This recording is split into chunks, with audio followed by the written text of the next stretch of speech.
அஸ்ஸலாமு அலைக்கும். Hi friends, எல்லோரும் எப்படி இருக்கீங்க? இன்றைக்கி வியாழக்கிழமை. இன்றைக்கால் லஞ்ச் அண்ட் பிரேக்ஃபாஸ்ட் என்ன அப்படிங்கிறத பார்க்கலாம். வீடியோ அப்லோட் பண்ணுறதுக்கு கொஞ்சம் டைம் ஆகிடுச்சு, சாரிங்க.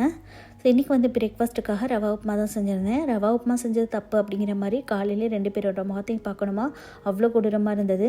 இந்த உப்புமா வேணான்னு சொல்கிறதுக்கு என்ன ரீசன்னு தெரியல. நிறைய பேர் உப்புமா பிடிக்காதுன்னு சொல்லி கேள்விப்பட்டிருக்கேன். ஸோ இதில் என்ன இருக்குது வேணான்னு சொல்கிறதுக்குன்னு தெரியல. டேஸ்ட்டாக தான் இருக்கும். கண்டிப்பாக ட்ரை பண்ணி பாருங்கள் சாப்பிடாதவங்கலாம். ஸோ இந்த உப்புமாவோட பார்த்திங்கன்னா, நேற்று நைட் வீட் பரோட்டா செஞ்சுருந்தேன். மாவு கொஞ்சம் மீதமானனால பரோட்டா போட்டே வச்சிடலாம் அப்படின்னு சொல்லிட்டு போட்டே தான் வச்சுருந்தேன். ஸோ அது எனக்கு ரொம்ப நல்லதாக போயிடுச்சு. பரோட்டா ஒன்று பிச்சு போட்டு இதுக்கு மேலே பரோட்டா சால்னா வச்சுருந்தேன். அதை ஊற்றி கொடுத்துட்டு உப்புமா ஒரு கரண்டி வச்சு விட்டுருக்கேன். சாப்பிட்டுட்டு தான் வரணும் அப்படின்னு சொல்லி ஸ்நாக்ஸ் கொடுத்து விடல. ஸ்நாக்ஸ் கொடுத்து விடாதனால உப்புமா கண்டிப்பாக சாப்பிட்டுட்டு தான் வருவாங்க. செகண்ட் பிரேக்கில் சாப்பிட்டு தான் ஆகணும். ஸோ உப்புமாவும் கொடுத்து விட்டுட்டேன்.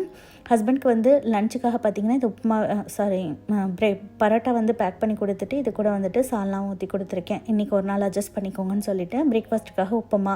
லஞ்சுக்கு நான் என்ன செஞ்சேன் அப்படின்னு பார்த்தீங்கன்னா, நல்லா சுட குக்கர் சோறு தான் வச்சுருக்கேன். சோறு குக்கரில் வச்சதுக்கு ரீசன் பார்த்திங்கன்னா, சின்ன வெங்காயம் சாம்பார் வச்சுருந்தேன்.